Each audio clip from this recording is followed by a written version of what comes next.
But see, what I said is that, you know, if farmers decide they're not gonna be here. Yeah. And then they'll just go to court after it. Okay, welcome to the Board of Commissioners meeting. It's 1 p.m. Deschutes County Board of Commissioners, 1 p.m. Monday, August 28th. And first item on the agenda is citizen input. So Carl Shoemaker, thanks for joining us. You found us at our 1 o'clock meeting now. Yeah, thank you. Thank you.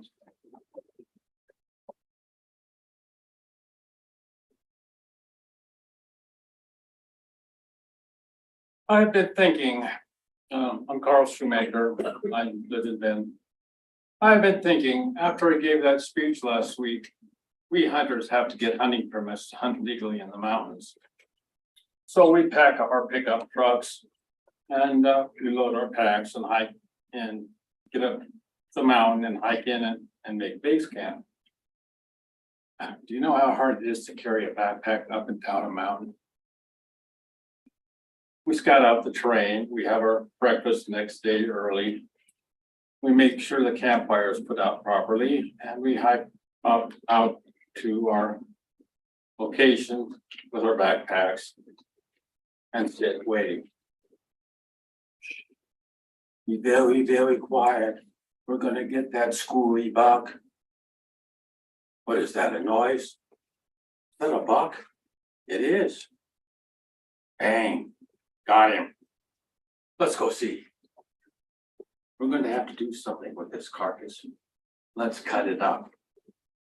What should we take? Don't need any more antlers. No hide, no skull, no tail, no hooves. Oh, we'll just gut it and pack it out what we can carry. And so we do. Down to the base camp, we check to make sure the campfire is put out proper. We hike back down to our pickup trucks and take the venison back from the mountains to our families to eat. A little while later, along comes the Deschutes National Forest Ranger. A buck. Buck has been killed. How should I report this? Oh, it was poaching. And so it is reported to headquarters, and headquarters reports it to Washington, D.C. and Deschutes County and the news media. It reports that there's a lot of poaching going on in the mountains when practically none is happening at all. Is that an accurate assessment of the situation? Thank you. Thank you. Is there anybody else for citizen input at the beginning of the meeting? Is there anybody online? Your raised hand feature. Raise hands. Okay, thank you. So at this time, item number 1, presentation, Four Rivers Vector Control District Annual Work Program Update. Please come join us. Thanks for joining us.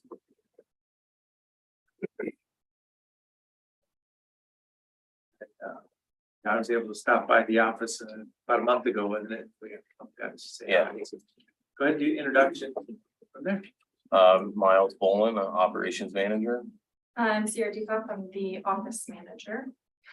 And Rodney Deacock, board chair. Okay, thank you. So it gets real exciting and when the spring comes, the mosquitoes get going. Oh yeah, yes, very exciting. So is there any specific presentation or? I mean, we can just give you a rundown of the basic operations. I don't need to make sure everybody knows exactly what we're doing, but we're Four Rivers Vector Control and we control mosquitoes in southern Deschutes County, Sun River.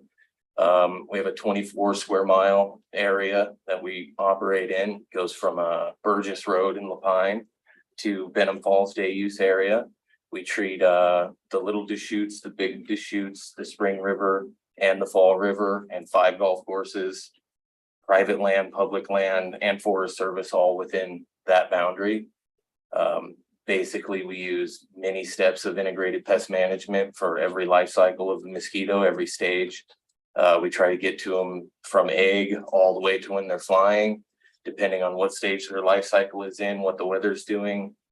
It'll determine what we do next and how we control them. Basically, we have 2 full-time employees, the managers, year round. And then we have anywhere from 3 to 7 seasonal employees, most of which will be with me in the field doing actual larvicide work, surveillance, finding mosquitoes and treating the marshes that we find them in. And the others will be on the adulticiding crew. They will fog and get whatever slips through the larvicide crew. So once they fly, larvicide has nothing to do with them. They have to be counted, trapped, surveyed, and fogged. So larvicide crew will go with me. Certain parts of the year, we'll be working right out of a truck. We're driving along the rivers, parking, working from one area to the next. The entirety of the river within our district, right down the bank, over fences. It doesn't matter what the scenario is. If it's a marsh that will hold standing water that needs treated for mosquitoes, we will be in there checking it. We basically will survey, we will dip, we will look into our containers. If we find what we believe is adequate, we will treat that marsh right there, right then. If there's not enough mosquitoes, if they're too far past the stages, we just move on to the next one, mark it down, let the larviciding crew know. The rest of the adulticiding crew know where they need to work next. And when we work together, we just try to keep it all under control. Every single year, there is always, no matter how good you think you're doing or how much work you do, there will be a period of time when they all come out at the same time. We're talking frisbees, dog bowls in the backyard, all the way to an 8-acre marsh of wetland on the side of the river.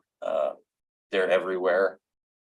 In good weather, this could be 8 days from egg to eating you, period. So in cold weather, water temperature gets really low. They can last for a long time, just hanging out there waiting. Once the water temperature reaches that perfect incubation or whatever it is, it will just fly through those stages. And when you have female mosquitoes coming to the water surface, laying eggs thousands of times a day, and they're just hatching out every hour of every day, you get a lot of mosquitoes at the same time. So the fog crews will come in, they'll knock it down as good as they can. They'll drive every road doing their surveillance. We basically have a series of thresholds. If you stand in an area, front porch, next to a truck, next to a bog, next to the store, doesn't matter. So many bites within so many minutes means that that area gets fogged. If you don't have that amount of bites within the threshold, you're not going to do it. We don't care how much you tip, how much you beg, and how much you pray. We're not going to fog your area, your backyard. We're not going to fog right next to the river. There's laws, there's stipulations that say we can do what we do, where we do it.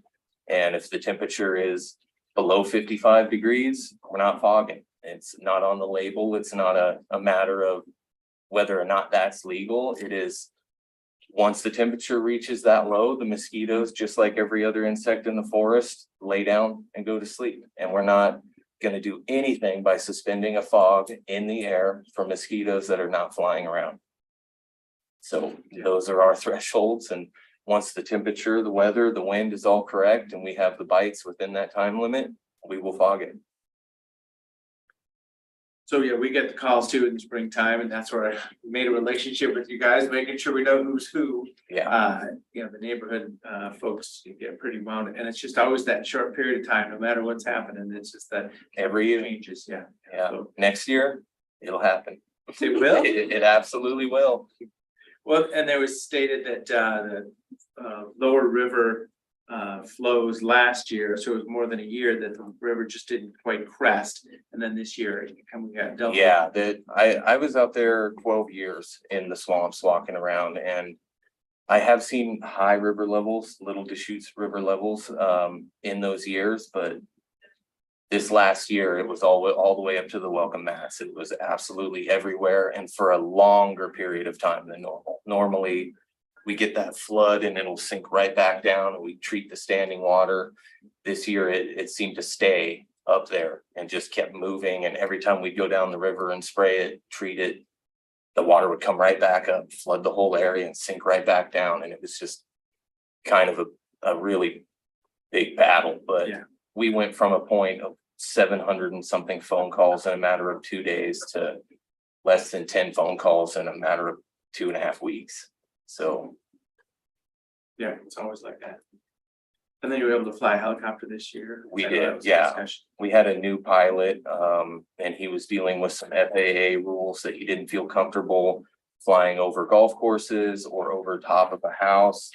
He basically said they will not do it unless the FAA says we're not gonna fine you for doing this. So we did about half of what we normally do with a helicopter, which created a lot more work for us in the field and but it is what it is. When you hire a company to spray that area with the tools that they provide, and laws and regulations will always win. So then, what's the status on the board? You have full board right now? We actually do have a full board, first time in several years. Okay. We do, it's a 5-person board. So we should be taking care of some issues that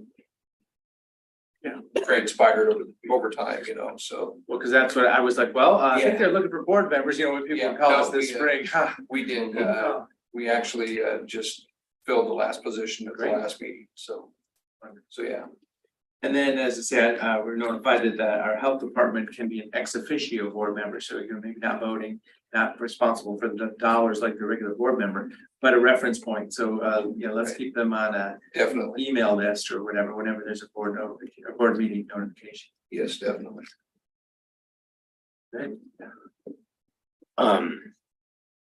How helpful is it to be able to forecast things like that, those flood stages on the Little Deschutes? And Very how, you know, extremely helpful, yes. what kind of systems do you guys have to forecast that? We basically watch the water release level, the CFS coming straight out of the dam.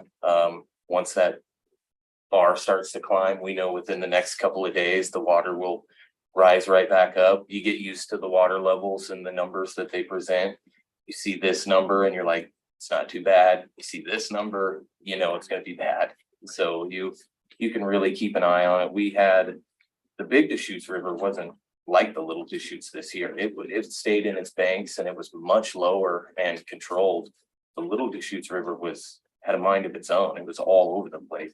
Yeah, well, I remember late winter, early into the spring, the irrigation districts, a number of people at Oregon Water Resources Department, they were talking about how with the kind of snowpack that we had gotten and that timing of it, they were really concerned about flooding on the Yes. Little Chutes. So I don't know how much you keep in touch with those folks, but they definitely, it was on their radar screen early, so I don't know how much earlier than it was on your radar screen, but if it's helpful, they definitely have some good information sometimes. Okay, yeah, we definitely communicate with them as often as we can, and we're in their area. We're in their enclosures. They have water treatment facilities, multiple of them, and we treat all of that as well. Go in there.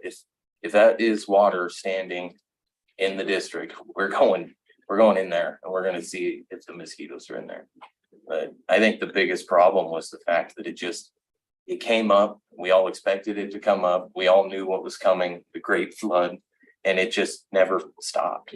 Yeah, we were waiting for it to just kind of go back down and leave the still water. We usually do a couple times a season, the whole length of the river, maybe 2 or 3 times. And this year, every time we started over, it was just worse than the last time. You make it to the middle and the beginning's already just as bad as when you left it. So just a real uphill thing the whole season. Interesting spring. I'm just curious, I did hear about some West Nile cases in the state. I'm trying to think if they were in Eastern Oregon or not, but have we had a West Nile here recently? Not that I'm aware of. I don't think in Central Oregon there was any cases of West Nile this year.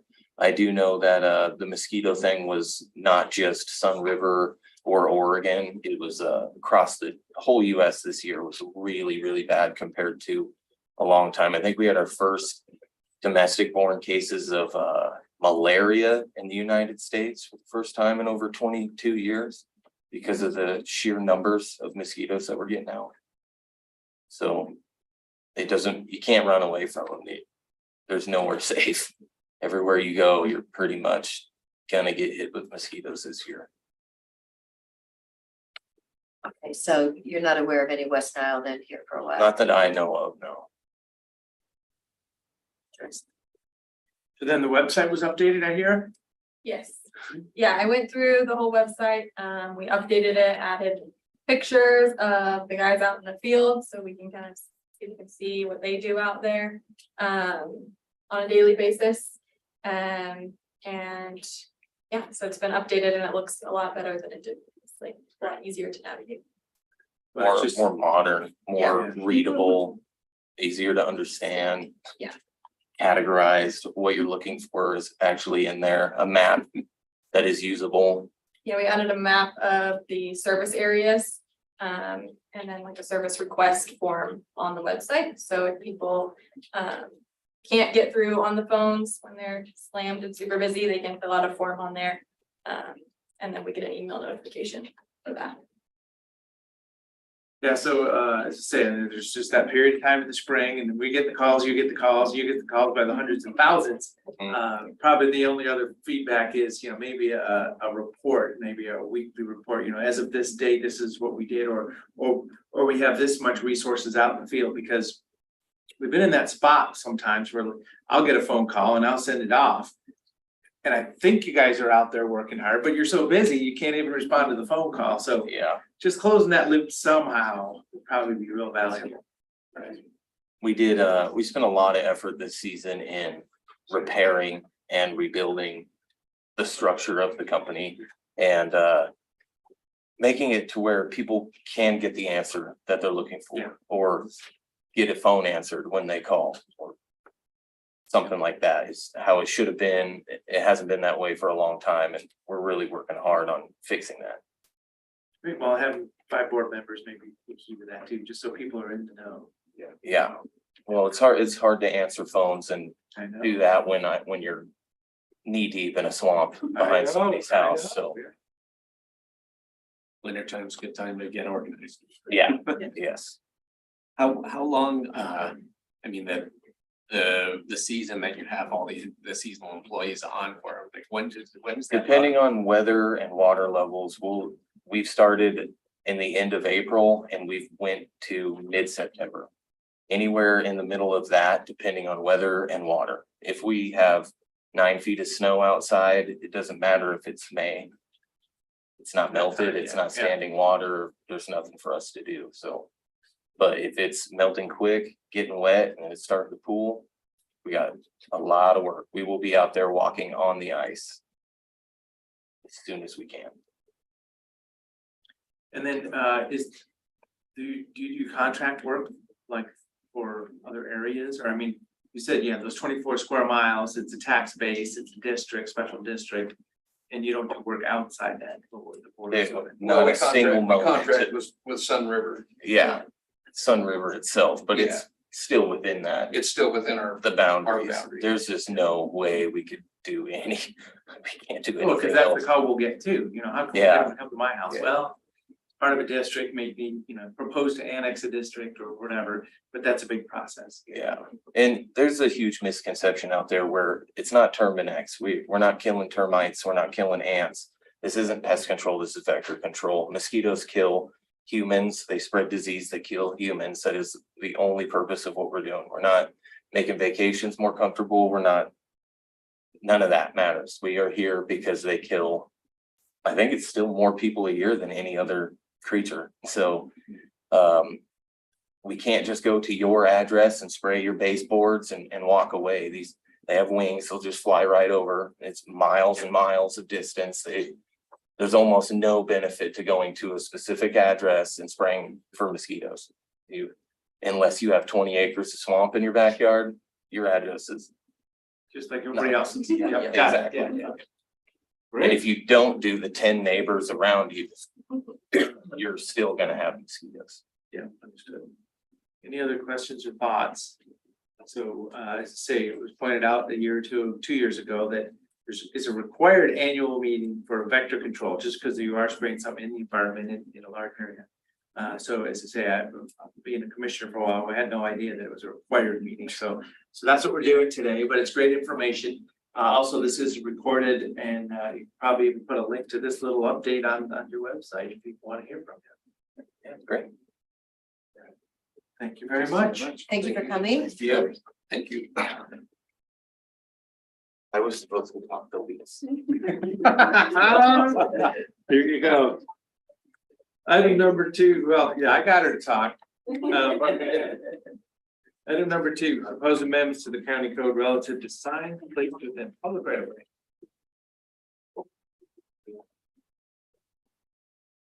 So, thanks for bringing this up. I know this is that, you know, it kind of crosses us as elected officials or people that have run for office too. So I'll announce that up front and just one of those topics. Has the potential to be awkward. Yeah, there you go. We'll speak as directly to it as we can, so. But I start and you backfill what I miss. Okay, or any procedural stuff you want to talk about first, Dave? No, good to go. Okay, all right. So, board, and we've talked about this, I think probably over the weeks, months and years about the provision we have in our code. Such that Deschutes County, from what we can tell, is the only public entity, city, county, state entity, that actually permits political signs to be located within our public right of way. As far as we can tell, this provision was added, I think in the 1990s into county code as a part of kind of some other sign elements that were added in at the time. Fun runs, parades, what have you. When you look at the minutes back then, there wasn't a lot of discussion about, you know, what we're doing here is actually permitting public or, you know, political signs within the right of way. So we think it was somewhat innocently added to county code in addition to some other things. We feel that, you know, based on the fact that, well, things have gotten a little chippy, you know, in the last handful of years when it comes to political signs in the right of way, and just have. And so it's caused us to look at state law a little more closely. We do not feel, as kind of outlined in the staff report that you have, that the provisions within state law really provide us the ability to interject what we have in our code, which is, you know, the county can permit political signage within its public right of way. Statute is silent on that. So we don't think it's actually permissible for us to have this in our code. You know, in addition to that fact, it's just become, you know, more of an issue at the customer service level. We're permitting signage that then is being installed and adjacent to people's properties and businesses that they may not want that there, and frequently don't. But you know, political signage seeks out high traffic corridors. And so we've had conflicts kind of show up at the road department front counter. We're you know, doing our best to kind of explain things and work through things. Additionally, political signage has gotten a lot bigger. It used to be just the little yard signs. Now it's full sheets of plywood with metal fence posts that are driven into the ground. And of course, we're responsible for the right of way and the utilities in the rights of way, et cetera, that are allowed within there. And so at least the authority to permit them. And so that is kind of creating other issues as well. And so with that, again, something we've talked about for some time, we'd like to jump back into this code, remove that element, kind of come in line with you know, what we feel is state law, but also practice for other counties, cities as well. The state is just confusing when folks see signs within Deschutes County right of way, but then, you know, can't put them in city streets right of way. State highway right of way, of course, is verboten as well. And so what have I left out? I think you've covered most of it. Yeah, I mean, that's in a nutshell. And there's a whole host of other new interesting conflicts that come up from year to year. Recent ones this year were concerns from a couple of school districts where people were placing those signs along county roads in close proximities to school or along the frontage to schools. HOAs, we had a couple of HOAs here in the last election cycle who were kind of highlighting the conflict between our code allowing this, but their CCNRs not allowing this within their subdivision where a county road goes through it. So just a whole host of challenges administratively there that we'd be better off without. On top of, all the things that Chris has already addressed here and that I addressed in my memo to the board as well in regards to being consistent with other local road agencies in our area and throughout the state. The issues with residual property rights from abutting property owners. At least from the road department's perspective, the lack of statutory authority that the county governing body is not actually given the authority in statute to permit the posting of political signs in public right of ways under their jurisdiction. So yeah, if there's any questions about what we've addressed in the staff reports or what we've said here, I'm happy to answer those. And a key message to it, I mean, it's, signage on private property is, that's out of the road right of way. Frequently, it's just a matter of feet. And, that's all, we're not, the county is not saying thou shalt not have political signage anymore. This is road department just kind of preserving the right of way, private property. Citing of signage, is covered someplace else. Specifically covered in DCC 1508, which is regarding signs in general throughout the county and including temporary signs on private property. So will there be event signs in the right of way or not? So just the ice cream social this way sign for somebody.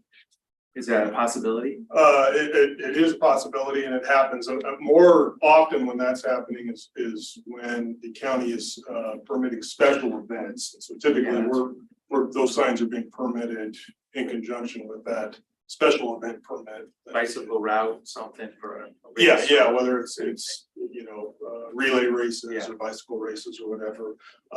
In terms of folks actually coming into our counter to apply for a temporary sign permit other than a political sign, we actually only have one. Every year the model railroad club that's out off of Ward Road, they hold an open house out there every year, and they come in and apply for a sign to direct folks to their open house. But say for them, we really the only permits we see just for temporary activity signs, not tied to any other bigger special event that's being permitted in some other fashion. It's just that one event. I guess one question would be, how are you gonna get the word out to people who are running for office? That this is not an option anymore. Biggest thing will just be, they'll come to the counter and or call or submit an email for the normal permit process. It's not provided anymore. The signs will still be there. They just, will be located on private property. So I don't feel that we're creating any sort of hardship. It's just simply a location. I mean, I think even before that, on our website where campaigns are typically going to get that permit that they're applying for every year. I think we'll certainly have some messaging on our website around this, if this amendment is approved. Media is covering it today as well. Are you allowed to, or would it be beneficial to coordinate in some way with the clerk? You coming in to file your committee or whatever, they can hand them a piece of paper that says no more signs in the right way. Yeah, I think that's a great suggestion. Well, and there are a mix of signs because there's a lot of private property support for different properties also. So it is just a subset of the signs. Yeah, but people have never needed a permit to put their sign up on someone's private property already. Yes. Any other thoughts? No, so we have a public hearing on this. On Wednesday. That's the proposal, scrub for that. All right. Thank you, board. Okay, thank you. See you Wednesday. One last question, so, you can imagine that people are, there's still gonna be people messing with other people's signs, even if it's on a private property with that person's permission. Who do people complain to? About, hey, I put this sign up on my property and somebody came and took it down and, or like cut it in half or whatever. I imagine that'd be a law enforcement issue. That's complaint to the sheriff's office. Mhm. Okay. All right. Thank you. Oh, don't you think they should call the road department first? No. Oh, I'm surprised. Okay, so item number 3, discussion of local wildfire hazard zone and Oregon residential specialty code updates. So, there wasn't anything in the packet. Here it comes. Okay, thank you. So this just popped up at the end of last week. I think you could have to publish the agenda then. Good afternoon, Commissioners. For the record, Kyle Collins, Associate Planner. Yeah, we're kind of scrambling to bring this to your attention because it just came to our attention.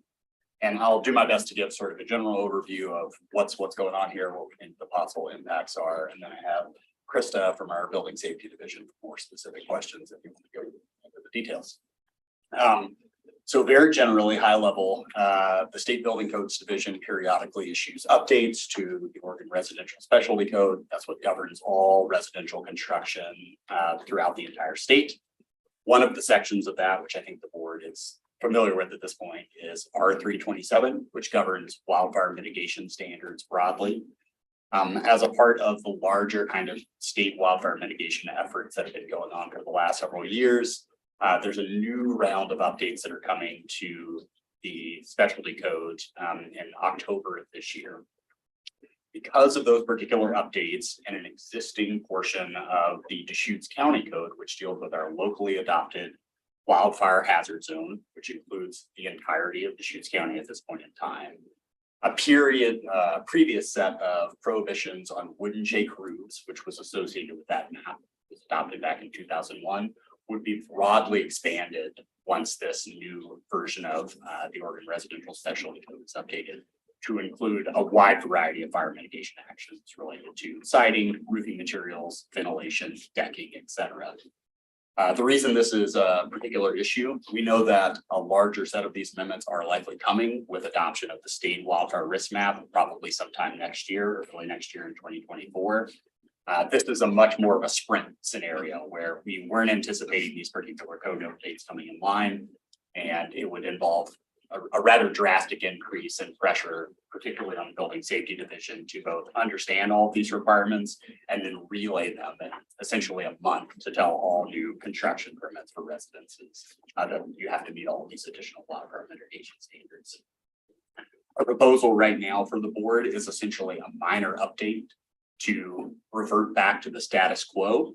So we wouldn't do anything with the locally adopted wildfire hazard map that we have here in Deschutes County, but we would clarify that that map only applies to the previous prohibitions on wooden shake roofs that's been in place since 2001. That is a very high level kind of run through of all this. But obviously, as time is of the essence, given the October adoption date of this new version of the specialty code, we wanted to bring it before the board. One, to get some direction in terms of our proposal to move forward, and then answer any questions that you might have. I'm lost. Yeah, So yeah, but what's the scenario? I still don't have a feel for it. sure. I think that the worst case scenario is without an amendment to Deschutes County Code Title 15. The new Oregon Residential Specialty Code, which is being modified in anticipation of Senate Bill 80. If we don't make this modification, every new dwelling effective October 2nd will have to be fire hardened regardless regardless of where Senate Bill 80 is, or until we get. Outside the cities, what, Outside the the two city. counties. Correct. Jurisdiction. Because we have an existing wildfire hazard map. Correct. And that map specifically implements the R327 section of the residential specialty code, which previously was generally left up to counties whether they wanted to adopt or implement that at all. In 2001, Deschutes County took the step to adopt portions of that, which was the prohibition on the wood shake roofs. But now, given this forthcoming update, it would apply to a much broader range of mitigation activities that would have to occur. So the state of Oregon, and the way it's structured, and Krista can further clarify, that counties can be more restrictive, right? And so you'll recall the board convened a wildfire hazard mitigation advisory committee. And before there was an understanding of Senate Bill 762, which was the wildfire mapping effort, the board was exploring the possibility of adopting R327, the fire hardening rules in the county code. And that, again, was stemmed from the fact that counties can be more restrictive. It's essentially acknowledged in those provisions of the specialty code. And the way, just as Kyle has articulated, the way it's articulated in our county code today that makes reference to the residential specialty code as it pertains to R327. If we do not make, we think an abundance of caution, if we do not make changes that effective the first Monday in October, all new single family dwelling permits will have to be fire hardened and with the types of measures that Kyle summarized. Whereas I think the intent of the residential specialty code updates was to position them for when Senate Bill 80 and the wildfire map and its hazard ratings of high risk, once that's acknowledged and adopted, then those two documents basically become interlinked. So we find ourselves in this transitionary period with no public outreach. I don't think the general public's familiar with this possibility. And so the amendment that Kyle and Krista have worked on would further emphasize and clarify how our code works today, which is to limit wood shake roofs throughout rural Deschutes County. And so that would be further specified. It's a rather quick amendment. We could get to the board by September 13th for your consideration. So where does R327 get adopted at the state level, which means we have to do it only when the maps are published by the state? As in, we can be more restrictive, but not less. When does the R327 come? So right now, in our DC, I'm sorry, I'm Krista Appleby, Assistant Building Official. In our DC code, we have said fire mitigation follows the residential specialty code, which already has R327 in it.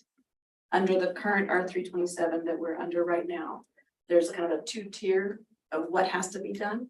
Since Deschutes County did not specifically say we must comply with section R327.4, the only fire mitigation we have at the moment is the roofing material. October 1, state adopts and is effective the 2023 residential code. In that residential code, they have, among other things, updated R327 because we already have a wildfire hazard mitigation in place. We have to comply with those requirements of R327 as they are updated. And right now it just says comply with R327 of the residential specialty code. The 2023 took out the two-tiered level. So now it's roof, siding, enclosures on soffits, gutters, everything. So this amendment would, if the board were supportive, would clarify what's been in place since early 2000s. And then once Senate Bill 80 and the wildfire map is updated and acknowledged by the state, I could see Kyle and Krista coming back for any other kind of clarifications for those dwellings, including ADUs, right? That would be now subject to this legislation. So what's happened is we've been proactive for years with a general reference again to the residential specialty code. And thankfully, Krista brought it to our attention because the unintended consequences would be, as we've articulated, we could find ourselves in October subjecting all new single-family dwelling applications to have to meet the 2023 requirements, and we're not prepared for that. So when the map, so the intention at the state level is to have our 327 wildfire and hazard mitigation section, the whole thing, apply to high wildfire prone areas when the map is published. Correct. And, but we're not gonna be required to do that. I mean, everybody will be required to do what happens. So that period right before that, since it says wildfire hazard mitigation section, that's what's gonna be, guys, okay. So we wanna just say, since you're not required yet, let's keep it status quo by saying just the roofing section. Got it. Yeah, As I say, yeah, no, thank I you. kind of understood it, but I mean, yeah, It's a lot of interlocking pieces. yeah, just. And if I may add, I'm sorry, if I may add, it applies to dwellings and accessory structures. And at the moment, our maps are for the entire county, so they would apply to the entire county. The risk in the future, when the fire Yeah. maps, there may be Subset, some yeah. that won't apply, and we will have forced a stricter set of rules on that. But just like you're saying, we haven't done any outreach, nobody's seen this. Correct. Yeah, it wasn't intended on implementing overnight, the next 5 weeks. It was Correct. more Correct. when the maps are published. And Deschutes County, again, took a leadership position years ago to address the wood shake roofing materials and adopted a wildfire hazard map, which we could do. And just the code construction without the friendly amendment that we're offering could subject or could obligate the county to enforce stricter regulations, which is on the table. It's just I mean, it doesn't, local governments could choose that option if they wanted to. It's just that we have not had that conversation, and we know in the middle of next month, there's going to be conversations with the Department of Forestry with their wildfire mapping. So our recommendation is for the board to consider this amendment, consider adopting by emergency. It still honors the Department of Forestry's process and outreach that Senate Bill 80 underscored in ways that Senate Bill 762 did not. So in no way, to the extent that there's anybody listening online, in no way is this a reflection of Deschutes County ignoring wildfire vulnerability. It's just honoring the process that the state has initiated with, I think, the Senate Bill 80 legislation that was passed a month or two ago. So we would adopt these amendments by, under emergency visions and that would put us ahead of that October 1st. October 1st, I think, is a Sunday, but yeah, it would. First week in October. Exactly, and it's not a land use amendment, so there's no obligation to go through the planning commission because this is in our building code section and county code. So in coordination with legal counsel, we believe we can have this matter before you on September 13th for a hearing and for consideration of an ordinance for first and second reading, so that it's in place and it just honors the process that we've had addressing wood shake roofing for years, and then there'll be a subsequent process dealing with Senate Bill 80 likely sometime in 2024. So it's really interesting looking at all these details, how important some of them are. But I think of, like, I know houses that have burned down because they had wood furniture with cushions on them.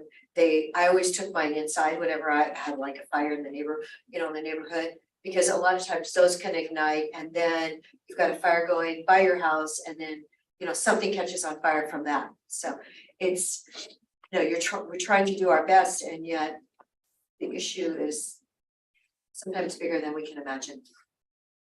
So, it makes me want to tell people, please, when you think about doing wood furniture, there's a lot of really beautiful wood furniture out there, but is that going to be flammable at some point in time, even though your house has all these other really high standards?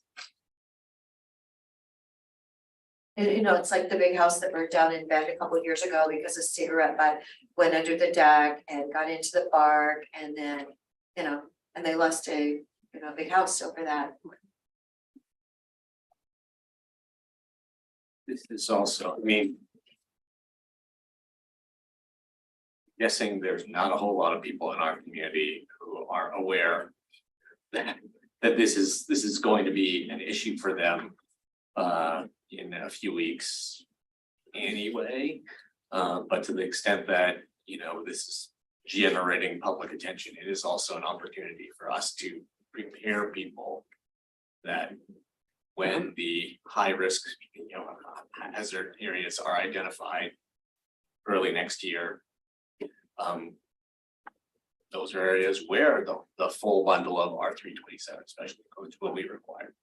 So, Correct. Yeah, I think the difference really is just the level of kind of outreach and preparing the public for when these things come online versus you have 3 weeks and you have to do it kind of all in a hurry. I mean, if we do this little patch, like, seems like it's quite possible no one will notice. Yeah, I mean, That's just fun. yeah, but serendipitously, or I mean, fortuitously, our understanding is the first draft maps relating to the state's wildfire mapping effort, as Kyle mentioned just a week or so ago, those are gonna be released 2 weeks prior. So that information will be out there, the board's preparing for a conversation with the Department of Forestry on September 21st, so there is you're right, people might not be aware of this little technicality that we want to make to honor our existing program, but certainly it's going to be a newsworthy event, I believe, once that wildfire map is released and conversations occur throughout the 8 districts of the Association of Oregon Counties to prepare the public for broader conversation about what it means to be in a wildfire map and a wildland urban interface with a high hazard rating. So, yeah, in some respects, it kind of integrates. Not that we planned it this way. So I think, Krista, you mentioned others, so primary house, but other structures also? Yes, the charging statement says, shall apply to dwellings and their accessory structures. So is that permitted accessory structures or? Because I mean, a non-permitted. Yes, I accessory believe there is structure. an exception for non-habitable detached structures under Yeah. 400 square feet. Yeah, any permitted structure on the property. And then as you're reviewing plans, or maybe Kyle, you have a feel for this, I mean, are there things that are kind of standard building techniques or products, I'm referring, like the siding or the picture, that are obviously gonna be like, oh, that's not gonna be allowed next month, or, I mean, are there things out there right now that, and my point is, for me here, but anybody following or the media, the sidings choices or the, the blocking choice, is there something that jumps out that's like, oh, that's gonna be an interesting. Yes, typically first though, the BCD allows generally a 6-month grace period. So while it's effective October 1, it may not be mandatory Yep. for 6 months. Yeah, So there's a 'cause little somebody bit of breathing quoted room for something or folks to designed get something. into. Yep. Also, some of the things that are jumping out, there's some things about exterior patios and porch ceilings. If they're exposed and over 200 square feet, they have to be non-combustible material. Perhaps they have a layer of exterior 5/8 type X gypsum sheathing. So there's some So, additional stuff they may have to deal exterior- with. Porch roof, you said. Yeah, there's some of those kind of things that we haven't had to deal with Yeah. before. Certain types of soffits and ventilation over a certain or below a certain height might have to have some different treatment.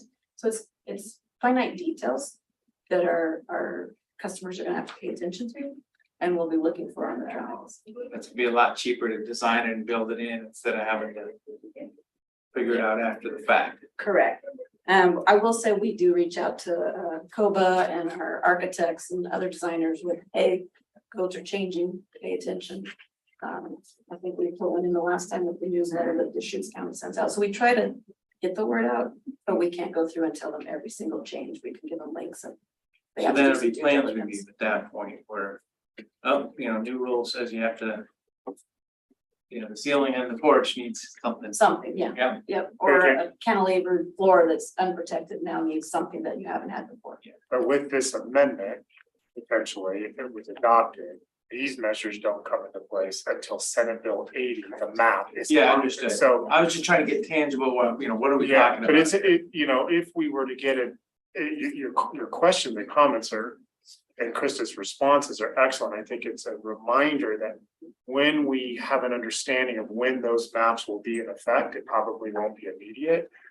But that we should, get the message out Mhm. about what it means for designers, for homeowners, certain accessory dwelling units. So that they can plan accordingly, and whether they want to miss the deadline or not, there's this grace period. These are some new design elements that can presumably protect a structure and a residence and one's investment, so. I can't remember what the benefit, I remember during the wildfire hazard mitigation. Process, there was a cost benefit analysis, and I think at that time it was it was $20,000 to incorporate. Am I wrong? Was that higher? Do you remember that? than that. I thought it was less. Yeah, it wasn't Was it less? than that? There are no real. It wasn't 20,000. No, it Was it, That- so it was 12, I thought it was Something like 19, that. but the point being, if you're amortizing the cost of the house with a mortgage, the relatively inexpensive investments to. Protect a house from an ember shower, or that you provide additional response time for EMS, so that's the imperfect response I was trying to make. And why I was shaking my head is just because there was a whole bunch of fighting about how much this would cost people, and no one had real numbers. While studies in Colorado where they've done stuff like this demonstrated that there's actually no change in cost, because these are all building materials and practices that are already in common usage. Can I just ask one question? I'm curious where it came from. Was this statutorily required of the State Building Codes Division? Is this something that they initiated and then did or did not conduct public hearings or have public comments on? I just recall in prior, when they previously did our 327.4, we submitted comments. We were really engaged in that process. I'm just curious where it came from. This new change. I believe just through their normal code updates. Carrie sat in, our Carrie Blackburn, building inspector, was part of the code committee that went through a review of some of the suggested amendments to the national standard. I know they had public hearing opportunities, so it's gone through the standard process it does every 3 years. Okay, I was just curious. I know you mentioned that we just discovered it, but I don't know if it was BCD that just didn't reach out and. I think some of the fine tuning of the language, like now there's some underlying sections of local ordinance and a box here about, hey, pay attention when the different Senate bills come into play. I think they've added some of that language to mesh with what's happening in the legislature and with the wildfire maps. And that I think came in kind of a little bit at the last minute because we thought the maps were going forward. Yeah, I think generally some of this mismatch has to do with the fact that the previous iteration of the map was supposed to already be in place in these conversations where I think largely supposed to have started already, but given some delay and the fact that some of that was delayed for now 2 years essentially, is a little bit of what this is related to. And this portion just wasn't caught, I think, generally. Okay, so the proposal is 13th of September. That would be Public our hearing. respectful request for a public hearing, we'll coordinate with legal counsel on formal amendments, but as articulated in the memorandum, they're relatively straightforward and we'll ask you to hold the hearing, and if you're comfortable deliberating, considering adoption that very day. But the key is they wouldn't need to adopt it if they chose not to until September 27th, a couple weeks later. Right, they As could- long as it's prior to. That would, right, yeah, they don't have to adopt it, but on the 13th, correct, yeah. I mean, just. All have to adopt it. Yeah, The key is just in case there are public comments, if they want to keep the record open, I'm just trying to think through that. true, yes, Yeah, okay. absolutely. Yeah. Yeah, public process, because that's the value, is making sure everybody knows what's going on. Okay, Yeah, no, now I gotta get a feel for it. yeah, thank you, great questions. Is there, so you talked about kind of being in communication with COBA about this. Is there, do we have communication with architects, professionals, associations.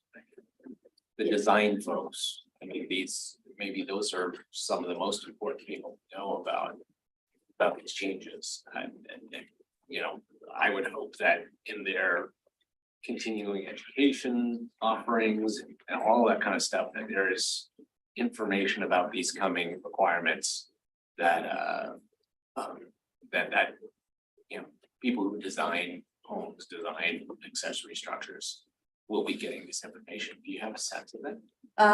I do know the AIA, which is the architects organization, they stay on top of things like this.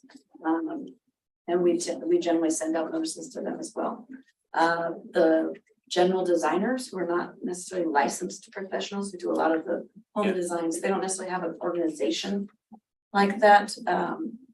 BCD's website is open and available to the public. You can sign up for automatic emails. Hopefully those folks are paying attention to that, because that's how you get notified of new codes. We put it on our websites. We do what we can, but they don't have a specific organization that I'm aware of.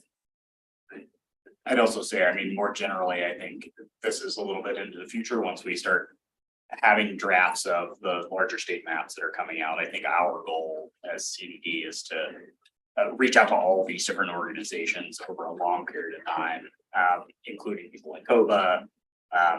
Realtors obviously are going to have a lot of interest when these new standards are coming in place, so they can relay that to buyers and sellers appropriately. And so I think generally we're going to be doing that in addition to just kind of a broader media outreach for everybody in the county. I'm sorry, if that just brings up one more question I have. Because we have building jurisdiction in Sisters and in La Pine, will we also be reaching out to them? Because I assume our building code applies there. So by any amendments now would then. The wildfire map doesn't apply to the cities. Okay, for some reason, I thought the 2001 map applied countywide, but maybe not. Okay, It excludes the incorporated cities. it does. It's okay, perfect, great. This old wildfire hazard. Our The- existing the wildfire coming- hazard map, yeah, The coming wildfire hazard map will include areas within. potentially. I mean, certainly we'll have Evaluate. ratings, whether or not they're high or not, we'll have to wait and see. Right. Yeah, thank you for letting us, and to Brenda for allowing us to kind of squeak into to get on your agenda. To Brenda, to Krista for kind of flagging this. We're grateful to bring this to your attention and for the consideration of this topic at a public hearing for reasons that we described. So I really appreciate the coordination. And when will this come back to us? These amendments come back to us for consideration and approval? Well, as Nick mentioned, if there's some members of the public that would like to testify, you may find you want to keep the record open for a period of time. Our goal is to put the board in a position to adopt, to deliberate and adopt by emergency, so that ordinance can be effective before the month of October. So the 13th is the proposed time to have a public hearing. Right. And then we'll figure out. Yeah, you've got some dates in the latter portion of September if you wanted to utilize, again, if there was testimony that warranted it, you want to keep the record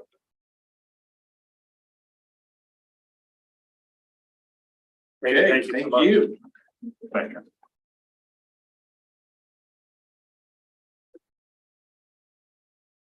This time, other items. We have one. I know Chang has one, but we have one as well. Yeah, And if you were to go further, sure. So there's been a lot of discussion about the property out by the Ward Hamby roundabout that could potentially be used as outdoor shelter. There's been a lot of discussion with state legislative council, the governor's office, the LCD, internally here at the county. And I still don't think it's 100% clear what we can do, what we can't do, what maybe the governor's office would support and what they won't support. But I wanted to raise the question or reach the question with the board about rezoning that property as a potential way of reducing either political or legal challenges doing outdoor shelter out, out there. If it was RR10 or MUA10, I'm guessing that kind of land use watchdog organizations would be less concerned about us trying to do outdoor shelter on a site like that than if it was still EFU zoned. I still don't fully understand all the details of House Bill 2006, but I do get the impression that there's things that can be done on rural residential zone property that can't be done on EFU zone property under HB 2006. Maybe not everything that we want to do, but some of the things that we might be interested in doing. So if it would be worthwhile to do that rezone process, we have seen, we've seen plenty of comp plan amendment and rezone applications come through the county, laying out the pathway for completing that kind of a process. It seems like there's a fair amount of application work, and then there's also a soil study that needs to happen, a soil survey. I wanted to raise the question of whether we would be interested in essentially actively supporting that kind of a process for the property out by the Warm, to the northeast of the Ward River, Canby Roundabout. When I met with the Gales a couple of months ago, I told them that. I said, you need to put in for a soil study because that, it looks like it's, there hasn't been water there. It looks just like a lot of dusty dirt and a lot of rocks. So I did put in for that. And the governor's office did send us 23 properties on Friday night. It's almost 7 o'clock. So I forwarded that on and they should be sending those out. They do have 6 properties that are 5 to 50 acres, 23 properties in total. So yeah, Matt actually got back to us, but I thought Eric had a really excellent idea today where he said, if we've got the 45 acres, maybe we can pull something from the state property. There's some good parcels there, but I want to go out and drive around and see them. Are there any of those within the city of Bend? Yeah, there's all 23 of these are within the city, within the UGB. And I wanted to go see them, and so I'm hoping I can do that tomorrow. But, and then put the Gales property in part of our whole plan. So it's not just our one thing, but it's the whole plan. That we've done our due diligence within the incorporated cities first, and then we're Right. also looking at that. Yeah, because So- a lot of people still say it's really it's one of the best spots. Did meet with Dave Notori this morning from Shepherd's House, and he said it was really nice to hear from him that he said their group would be willing to be at the table as far as people running it. So to be considered for that. So because that's going to be really important for the county to have. So my question was not just, do we say, yeah, thumbs up, you guys should explore a rezone application, but would we be willing to do some of the work, on an application? Might we be willing to pay for a soil survey to essentially tee that property up better, given, if there was an identified operator already, then, they would still be facing all sorts of legal uncertainty about whether they could actually do something out there. And I don't think it's fair to ask someone to take on that kind of risk for something that is so uncertain. But if it's a risk that we believe in, that's worth taking, then I propose that we actually play an active role in getting that rezone done. Can I ask a question? Dave's probably gonna warm me up on this one. So the one thing that this is exercising caution. Plan amendment zone changes that involve exclusive farm use zone properties are required to be approved by the board. So the cautionary note is if you clearly are supportive of the Gales property, But I worry about if you provide a financial incentive to them, you've essentially conflicted yourself out. And I don't know how do you wrestle that with a code that says the board must hold a hearing following a hearings officer's proceeding to consider an amendment to exclusive farm use on property. I almost think you've painted yourself in a corner where someone could, if there are challengers, they're gonna say procedurally, you have a bias. And then the code doesn't allow the board to rely on just the hearings officer's original decision, so. Well, there are carve outs in that type of a conflict situation where the hearings officer would essentially be the final decision. Okay, If the board were conflicted out, and they certainly would be if they're putting yeah, right, money in it. right. And then I would just, again, not to throw a wrench, but there need to be one really tight contract, I suspect. If you're putting county money in to turning their property from, let's say, $1 an acre to $1,000 an Right. acre with a rezone, Right. you're gonna wanna have some way to make sure they don't just decide to put up a couple houses and call it good. Now that they've got their residentially zoned property. So, and I don't know these people, I'm not implying anything on their part, I'm just saying you'd be turning, the value of the property from this to this. And there's also other steps. Maybe a reason why the property is being offered, because it's EFU as opposed to RR10. No, I mean, I'm confident enough in the intentions of this property owner that I don't think that they would have a concern with that. We could write an I mean, agreement. it's possible that they would be willing, if we actually said, if you go through this rezone process yourself, we'll make X happen. But I don't think we can promise anyone anything like that at this point, so it's.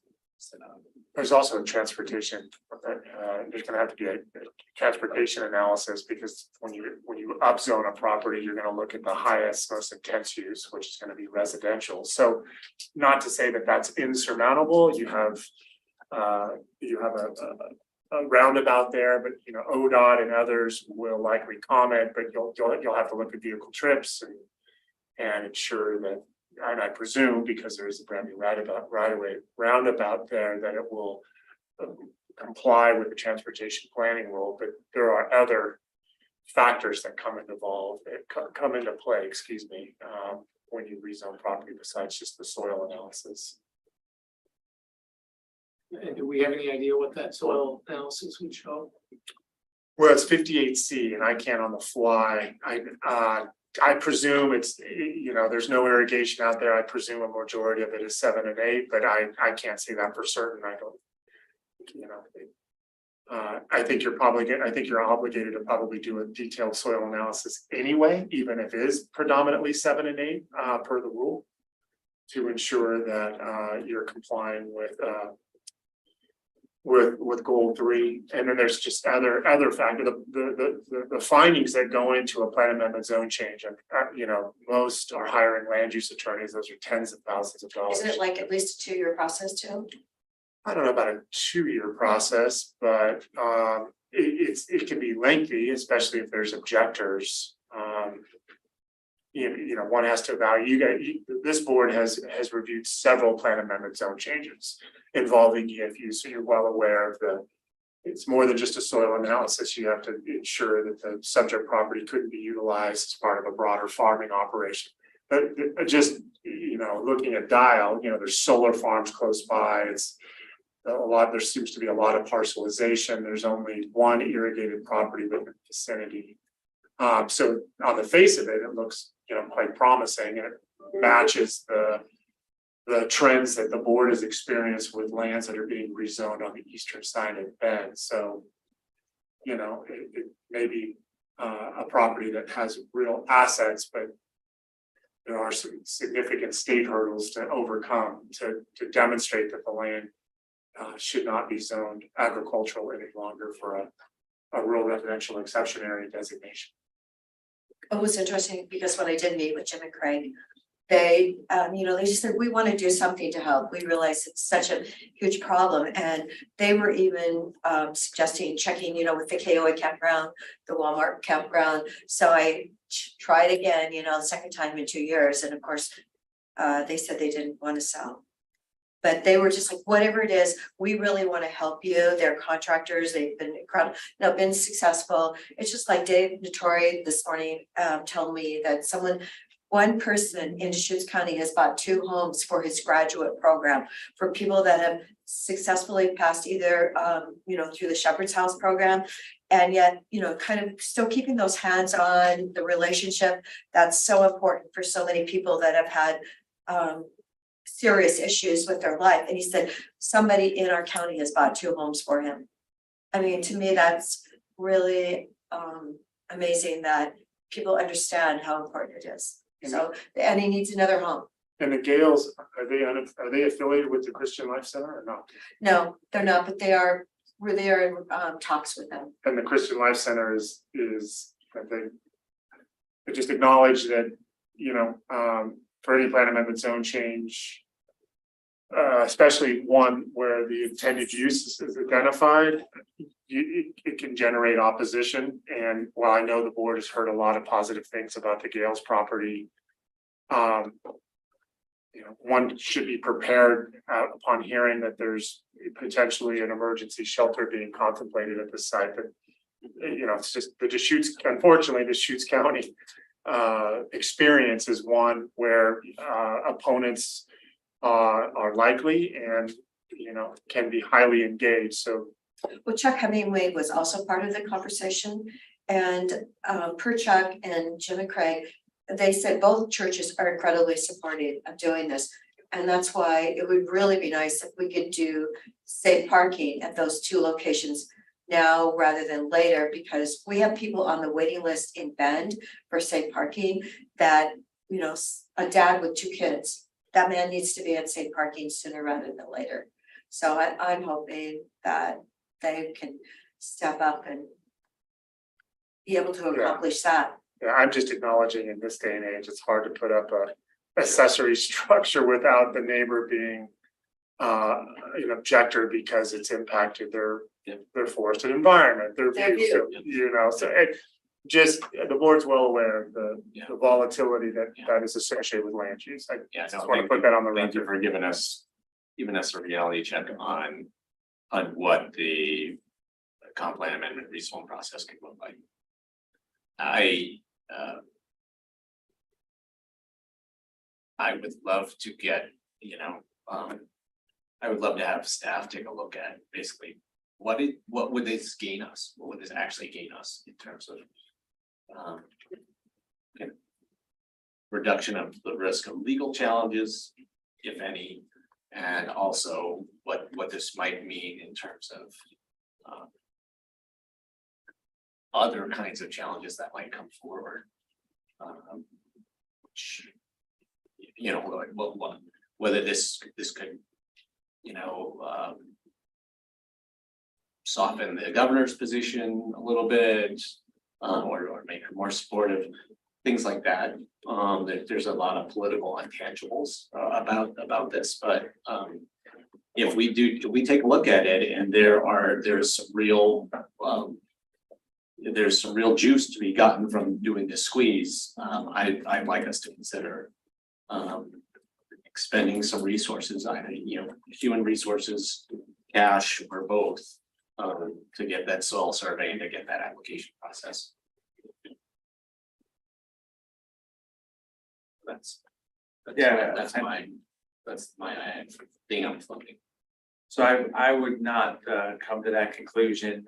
Private property owner, if they want to start the process, I'd like to stay independent as a review body in this situation. If there's a path defined as no history of farming, no agricultural water, soil analysis, let's acknowledge it for what it is, and not try to make it work here and not work somewhere else. And I'm afraid other reason we see the 710 project, which is appealed at the highest levels. So I wouldn't go down that path. And I want to support the Gales, but they would need to do that as the property owners, all I'm saying. Well, it is what I told them a couple of months ago. So that was my advice. So do you support Deschutes County? No, I to get don't. involved? No, well, I'd like to, talk to them again. Well, and we can, as I Yeah, say, they're private But I property don't owners. want They to, can fill no, out I the don't wanna give out, application. I don't wanna pay for the soil study. Because what they said, they're really, they wanna be part of the solution. And I appreciate that. They do want to be part of the solution, but the solution is not.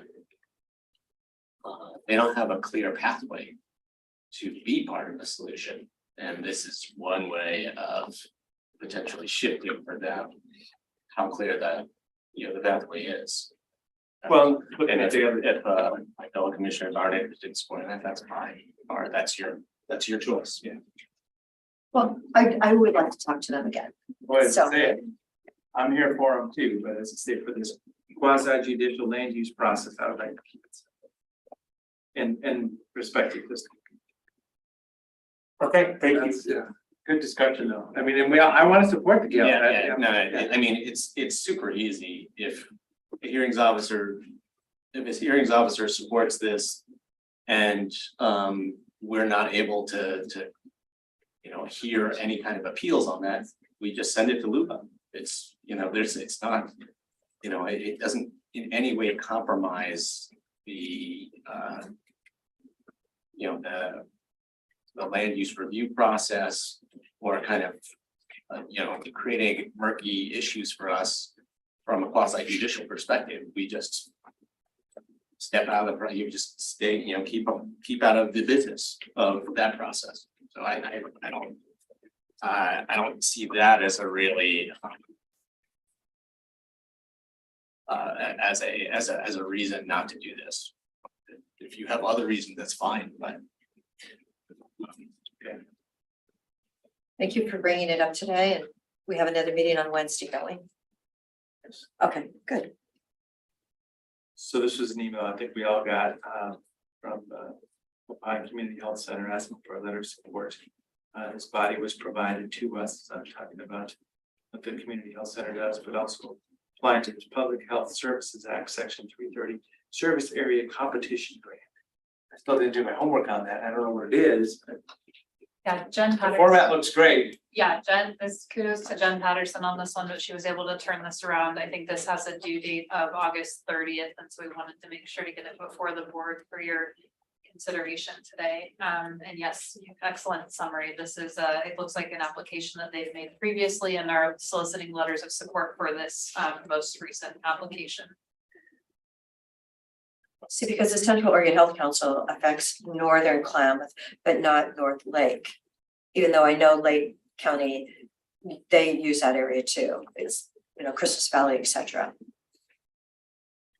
But I mean, there are patients from. No, it's just that it's not an area of the Central Oregon Health Council. Oh, yeah. I'm just saying Yeah. to be Yeah. with that definition, but yes, I know these, it's like, Yeah, they serve a lot of people. Yeah, yeah. So I'm happy with the letter. I think, yes, thank goodness we're gonna make the deadline, right? Yeah. Thank you for the quick turnaround. And yeah, quick turnaround. Susan, there a motion. I moved support for the letter for the Pine Community Health Center Service Area Competition Grant. Second, any other discussion? Seeing that, Commissioner Dare? Yes. Commissioner Kenny? Yes. Chair votes yes. Thank you. I need to right here.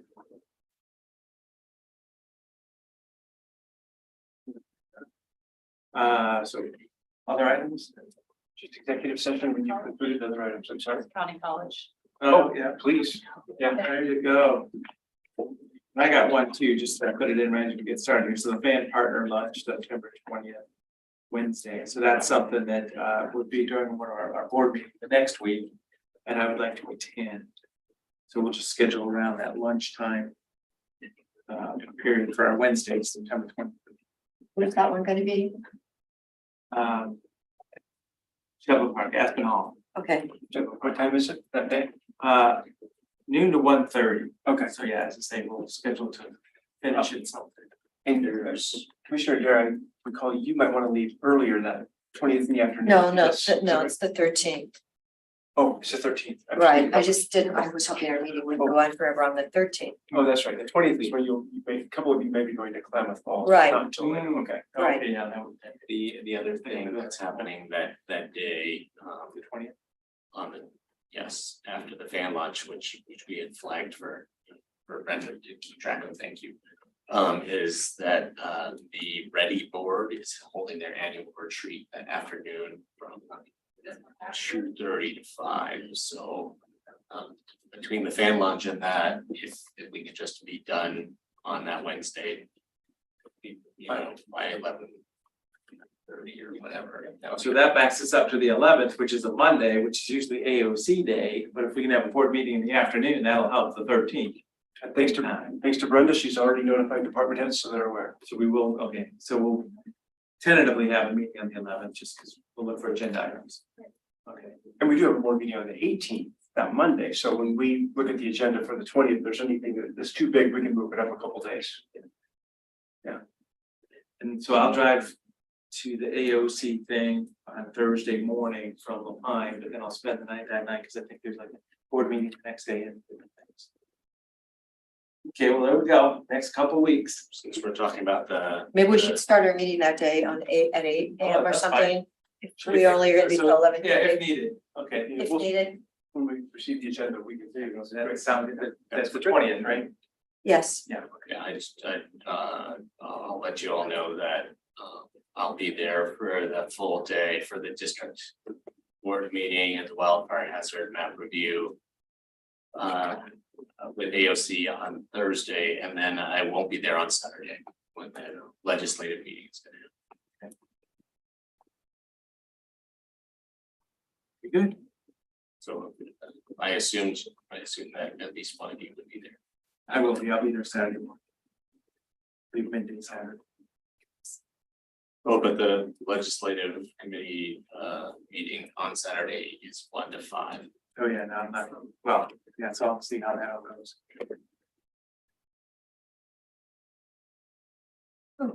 Okay, All right, County College. County College, that's Does tomorrow anyone need night. a copy of the slide? I don't think. Okay. I didn't bring my name. They're on my desk. Ready for us. Yes, so County College begins tomorrow night, 5:30, down in the Barnes Sawyer room. We have a nice sized class this year, 26 participants. 8 of them are county staff members, so about a third county staff. And today I just kind of wanted to walk through these slides and go over kind of the flow of the presentation. The Board of County Commissioners is the first half of the evening.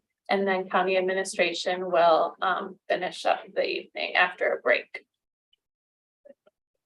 So 5:30 start? 5:30, yes, 5:30, till 8 o'clock it ends. so we're like 5:30 to what? Uh, 7? 6:45, 7. 6:45. Yeah. Okay.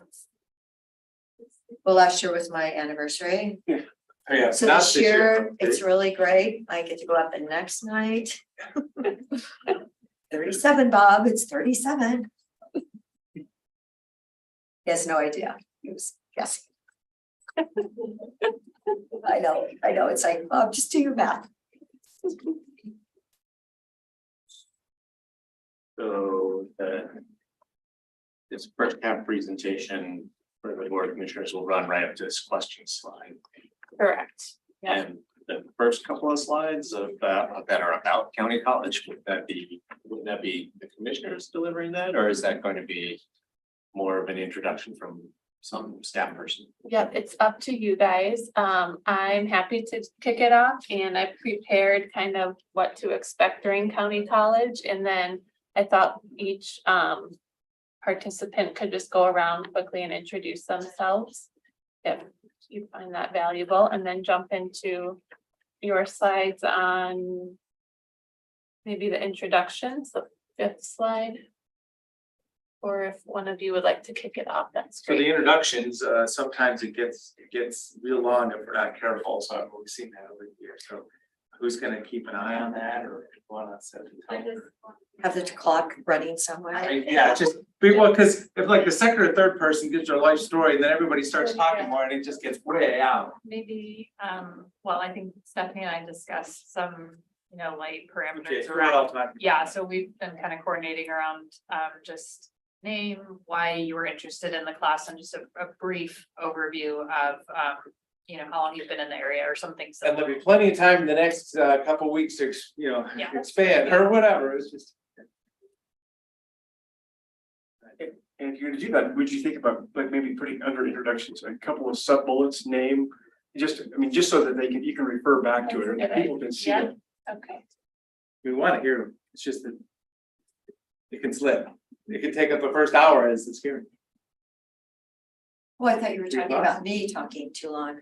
Yeah, and then we got, there's a That slide. is an important consideration is that we can model, well, they'll get to introduce themselves first, but we can model working within time constraints when we're doing our introductions. There you go.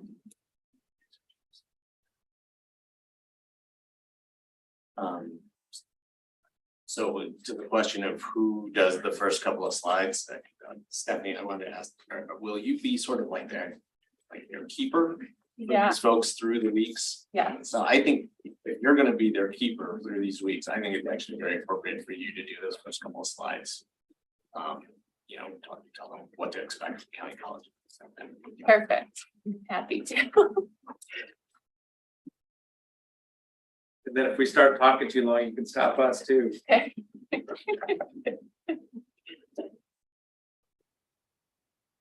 And these slides haven't changed from last year at all, so.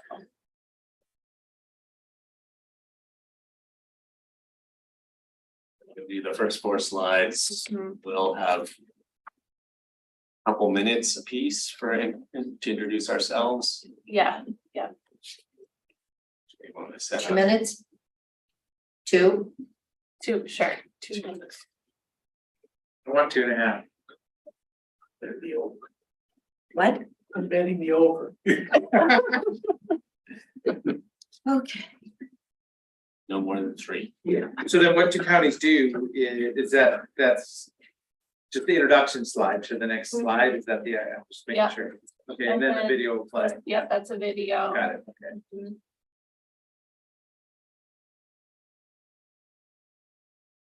And then, yeah, how do we want to, so breaking up the next 5 is the key. Whole thing.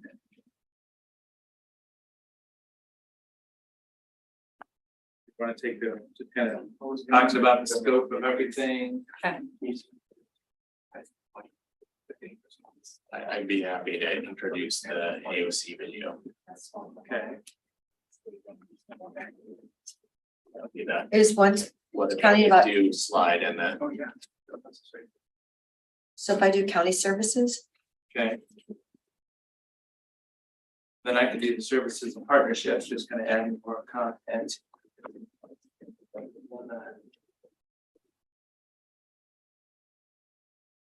Then the org chart. Maybe we're just all 3, just take a moment to talk about what comes to mind there. that's a pretty long one. It could be split in a couple of different ways. And I think it'd be nice to actually have a plan for splitting that up, but rather than Because we're gonna kind of mention everything before that, so community services, health and human services, public safety. General government services, so we're gonna kind of talk about a bunch of stuff. right? So then we'll have the org chart up.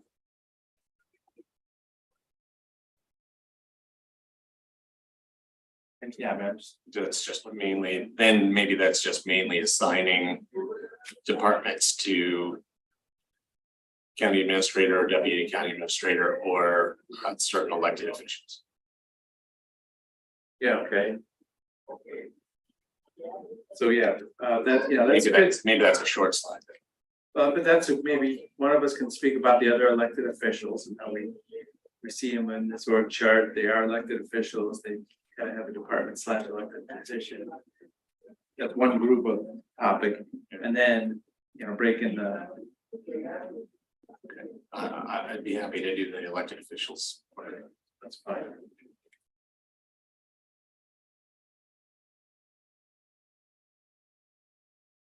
But you'd like to take the other applicants. You wanna break it into 3 or 2? So when I look at this slide, I always like to pull out solid waste and fairgrounds as enterprise funds with their own income and expense balance sheets. And then kind of goes internal, the fact that we support the computers, we have their HR department. That kind of stuff. So I mean, I can talk. You want to speak to anything, Commissioner? Or just have it? Well, I already have veteran services over here. I've got public health, behavioral health, yeah, the fairs over here on community services. So some of the things are already gonna be mentioned. Yep. I just think you could say, well, here are part of the 22 different departments and we haven't talked about, so I'll mention the ones we haven't talked about yet. If you want to do that. So we'll break it into 2 though, so you're not. Yeah. So Commissioner Chang and I will both just speak to that a little bit. Sure. Okay.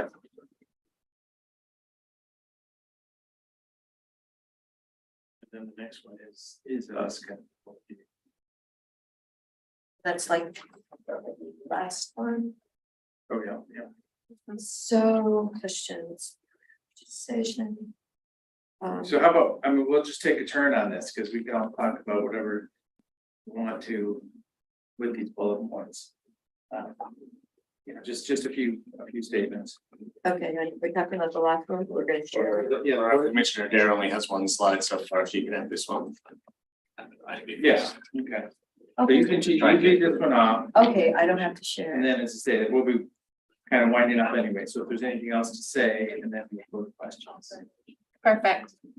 2 other quick things around County College. So a couple participants won't be able to attend tomorrow night and requested a possible recording, which is easy to do in the Barn Sawyer room. I maybe don't want to offer this opportunity when we're touring the not landfill, but wanted to get your thoughts on recording tomorrow and just sharing it with the participants.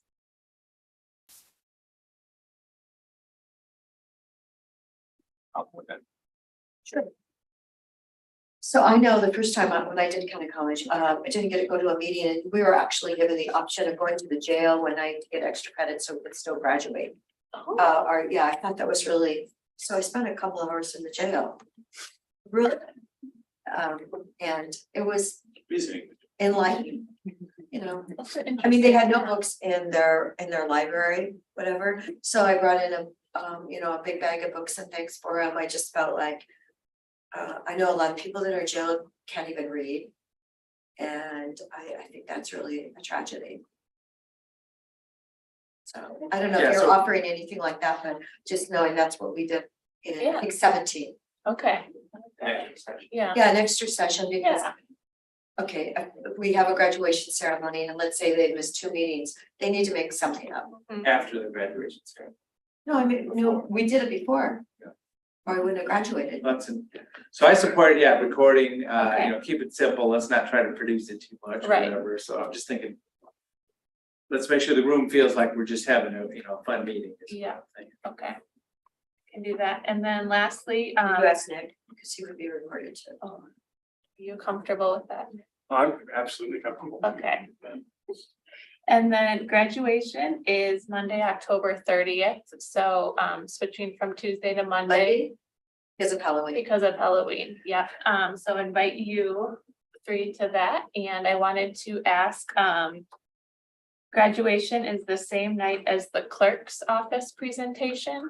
Do you have a preference of when you do the graduation ceremony? Would you like to kick it off that night with graduation and then they can wrap up in the clerk's office? Okay. Or Please, wait, okay. that would be really nice. We could be having snow by then, so, Oh, yeah. that's true. So we'll graduate and then go to the last one. It's a little weird to graduate and then go to the last. Class.